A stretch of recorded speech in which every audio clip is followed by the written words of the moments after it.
welcome to Essentially Sports. My name is Shan. Today I have a very special guest. He's a Paralympian, he's a world champion, and he's just 19.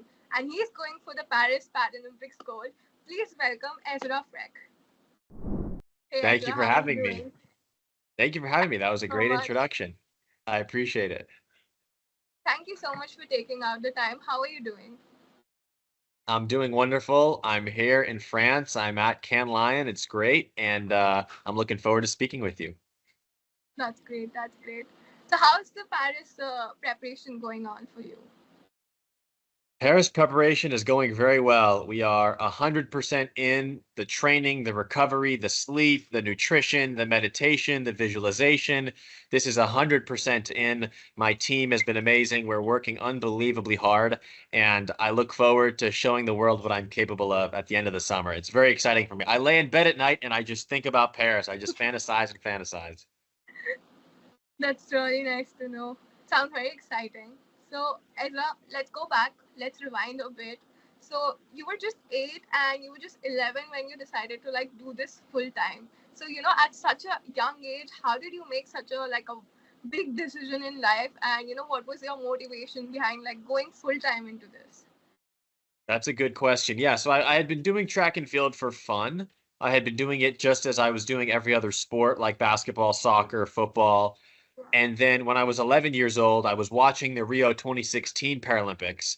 And I had this moment in my living room where I was watching the games and I almost felt like it was the universe telling me, this is your calling. This is what you're meant to do. It was an out of body experience almost. And so I told my family, my friends, everybody that I could talk to, I said, I'm going to make the Tokyo 2020 Paralympic team. I feel that there's these moments in life where the universe guides us, and this was mine. Yeah. And I felt it was my destiny to hopefully become the greatest Paralympian of all time. And that Tokyo was the first step, and then Paris, and then LA, and I had to begin this journey. And so that's what made me put it out into the world. And you're just 19. So, it's like you're just getting started. Yes, just getting started. That's the plan. Hopefully to have a long, long career. That absolutely, and I'm really looking forward to it.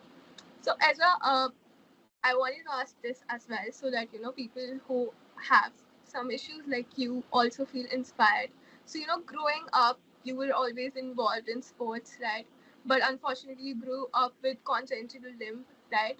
Um, I understand that nothing stops you, but at any point, did you feel like people made you feel different, or they uh, treated you differently at a young age? Yeah, for sure. I think living with a disability is hard in general.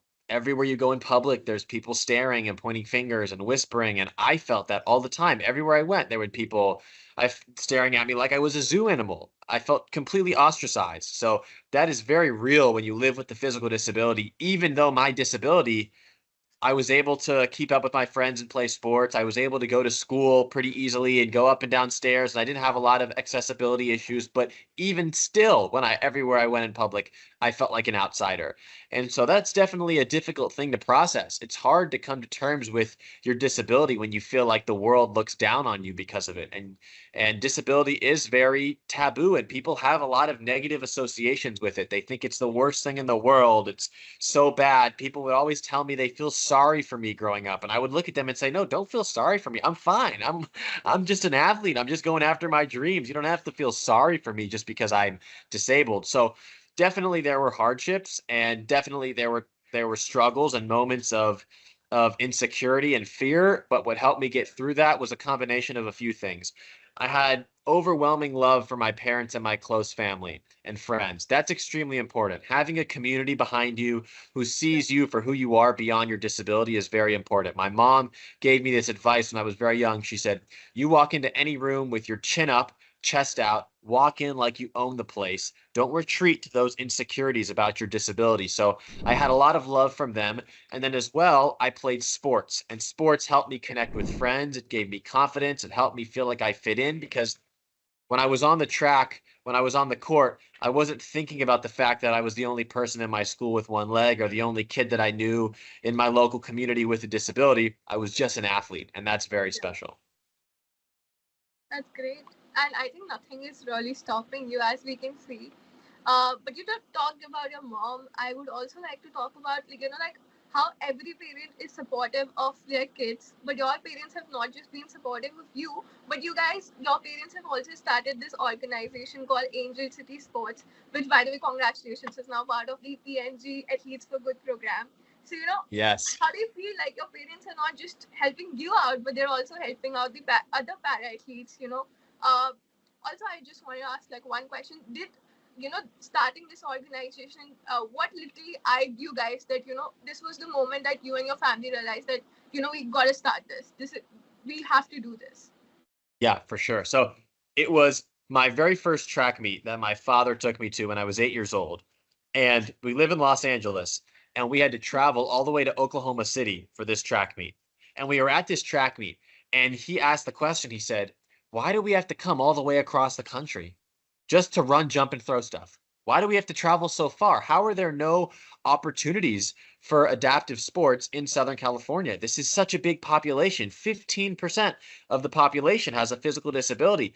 How, if you live in Los Angeles, you just can't participate in sports because there's a lot of barriers, right? Someone in a wheelchair, they can't just go to the local gym and play wheelchair basketball. They need the right chair, they need the right game setup. There's all these difficulties for people with disabilities to participate in sports, and the government wasn't addressing it. The school system wasn't really addressing it.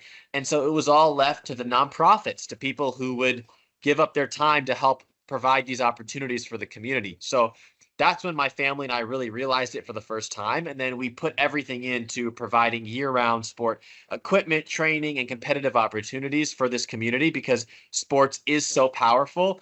And it's even more powerful for a community that doesn't feel like they belong anywhere, like I mentioned earlier, and you bring them together through sport. And so very grateful because as the nonprofit, we rely on corporate partners to help us create this programming. So the Athletes for Good program by P&G, extremely important. We can now provide 5 multi-sport days. We can provide so much more for this community. It's partners that believe in the vision of the Paralympic movement, and then at the grassroots level, providing these adaptive sports for the community. It's extremely important. And so we're grateful to have made it this far and hope to continue to grow as we lead into 2028.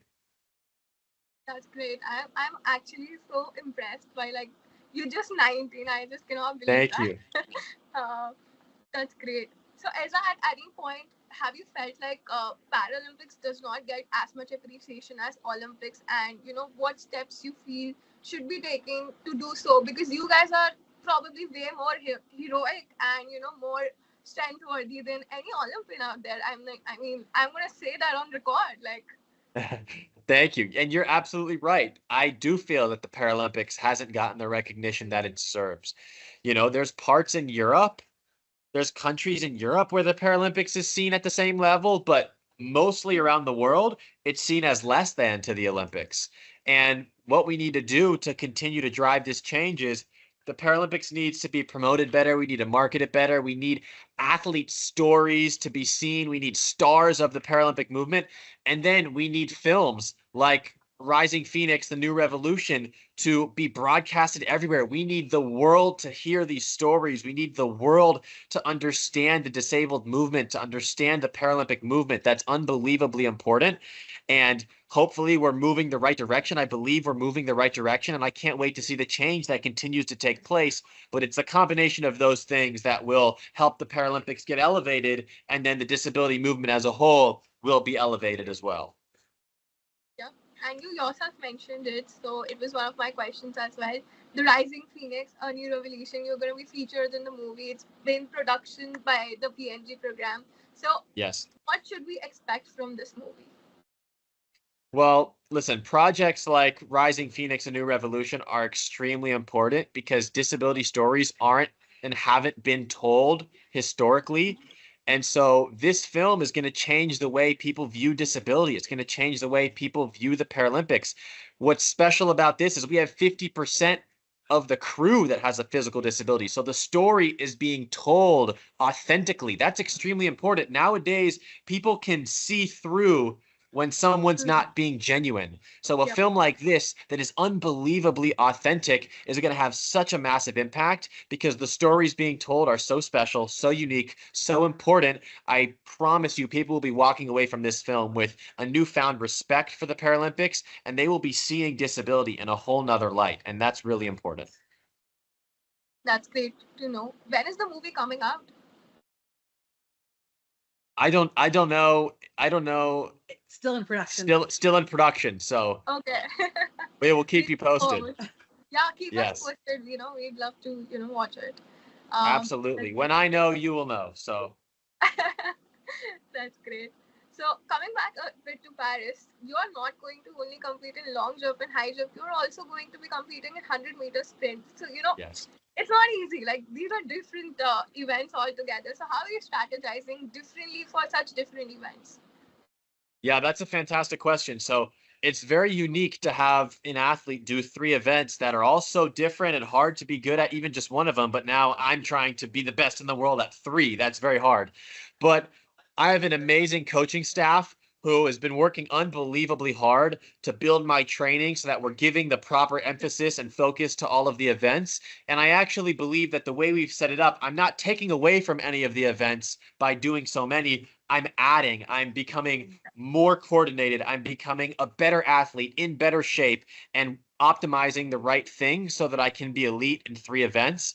And I just look forward to surprising a lot of people this summer. That's what I aim to do. So my last question, because I know you are quite busy and you're in games. So what would you say for any para athlete who's watching that this interview, and anything words of wisdom, anything you would want to say, not just to para athletes but also to the families of the para athletes, because your family has been so supportive. Yeah. Anything you want to just tell them, words of wisdom? Yeah. I would tell someone with the physical disability whether they want to be an athlete or not. I would tell them to embrace their uniqueness, embrace their disability. Their disability is what makes them special, what makes them unique. It's ingrained in who they are, and use that. Oftentimes people shy away from being expressive about their disability, but I think it's extremely important to walk around with shorts on if you're an amputee, to show off your prosthetic, to be comfortable in your own skin and confident in who you are. And of course, everybody has a journey, but I would say get involved in the adaptive sports community. Find people like yourself. Reach out to me on social media. Connect to those who are like you. Ask for help. Talk to mentors. That's how you can really figure out the confidence aspect of living with the physical disability. And then, as far as your dreams, go after them. Truly, I feel like anything is possible with the right amount of hard work. Don't let your disability hold you back from doing anything you want to do, from being anyone who you want to be. And I think it's extremely important that people with disabilities unite and we connect with one another. So in any way you can, whether that's through the adaptive sports community, whether that's through even just watching Rising Phoenix: A New Revolution, whether that's through watching the Paralympic Games, I think it's important that we bring this community together and we help one another out.